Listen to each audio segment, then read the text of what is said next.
வணக்கம். இந்தியால அடுத்த 7 மாசத்துல 2027 பிப்ரவரி, மார்ச்ல 5 மாநிலங்கள்ல சட்டமன்ற தேர்தல் நடைபெறவிருக்கிறது. உத்தரப்பிரதேசம், உத்தரகாண்ட், மணிப்பூர், பஞ்சாப், கோவா. இந்த 5 மாநிலங்கள் சட்டமன்ற தேர்தலை சந்திக்கவிருக்கிறாங்க. ஸோ அந்த 5 மாநிலங்கள்ல தற்பொழுது இருந்தே நிலவரம் எப்படி இருக்குது? யார் வெற்றி பெறுவதற்கான வாய்ப்புகள் இருக்குதுன்னு சொல்லிட்டு கருத்து கணிப்பு முடிவுகள நம்ம பார்த்துட்டு இருக்கிறோம். இந்த வீடியோல நம்ம பஞ்சாப் மாநிலம் பத்தின கருத்து கணிப்பு முடிவுகள தெரிஞ்சுக்க போறோம்.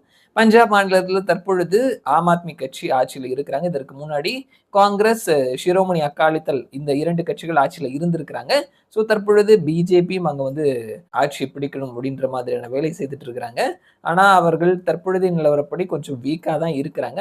ஆனாலுமே இந்த தேர்தல்ல ஒரு கவனம் செலுத்தி வேலை செய்றோம்னு சொல்லியிருக்கிறாங்க. ஸோ யாருக்கான வாய்ப்பு இருக்குது? களம் யாருக்கு சாதகமா இருக்குது அப்படின்னு சொல்லிட்டு போல் மித்ராவினுடைய கருத்து கணிப்பு முடிவுகள தெரிஞ்சுக்க போறோம். இந்த போல் மித்ரா இவர்கள் தான் தமிழக அரசியல்ல தேர்தலுக்கு ஒரு 10 மாசத்துக்கு முன்னாடியே விஜய் 108 இடத்துலருந்து 123 இடம் வரைக்கும் பிடிப்பார் அப்படின்றத சொல்லியிருந்தாங்க. ஸோ அன்னைக்கு நம்ம அந்த கருத்து கணிப்பையும் நம்ம வெளியிட்டிருந்தோம். அன்னைக்கு பலர் வந்து சிரிச்சிருந்தாங்க. ஸோ அதுதான் வந்துட்டு எதார்த்தமா வந்திருந்தது. ஸோ அவர்களினுடைய பஞ்சாப் மாநிலம் சார்ந்த முதல் கருத்து கணிப்பு முடிவு வந்திருக்குது. ஸோ யார் எவ்வளவு இடங்கள் பிடிக்கிறாங்க அப்படின்றத தெரிஞ்சுக்கலாம்.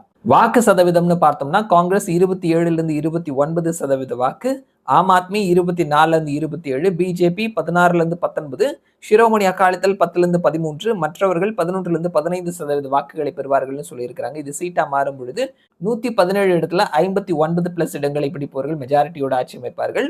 போல் மித்ராவினுடைய கணிப்புப்படி பார்க்கும் பொழுது காங்கிரஸ் 42லிருந்து 48, ஆம் ஆத்மி 35லிருந்து 41, பிஜேபி 16லிருந்து 22, ஷிரோமணி அகாலிதள் 6லிருந்து 10, மற்றவர்கள் 4லிருந்து 8. ஸோ இவர்களினுடைய கணிப்புப்படி பார்க்கும் பொழுது காங்கிரஸ் சிங்கிள் லார்ஜஸ்ட் பார்ட்டியா இருக்கிறாங்க. ஆனாலுமே அவர்கள் மெஜாரிட்டி தொடவில்லை. ஒரு 10, 11 இடங்கள் வரைக்கும் தேவைப்படுது மெஜாரிட்டிக்கு. ஸோ யாருக்குமே மெஜாரிட்டி கிடைக்கவில்லை. ஒரு தொங்கு சட்டமன்றம் அமையும் பஞ்சாப்ல அப்படின்றத சொல்லியிருக்கிறாங்க. காங்கிரஸ் 42லிருந்து 48, ஆம் ஆத்மி 35லிருந்து 41, பிஜேபி 16லிருந்து 22, ஷிரோமணி அகாலிதள் 6லிருந்து 10, மற்றவர்கள் 4லிருந்து 8. ஸோ யாருக்குமே மெஜாரிட்டி கிடைக்கல.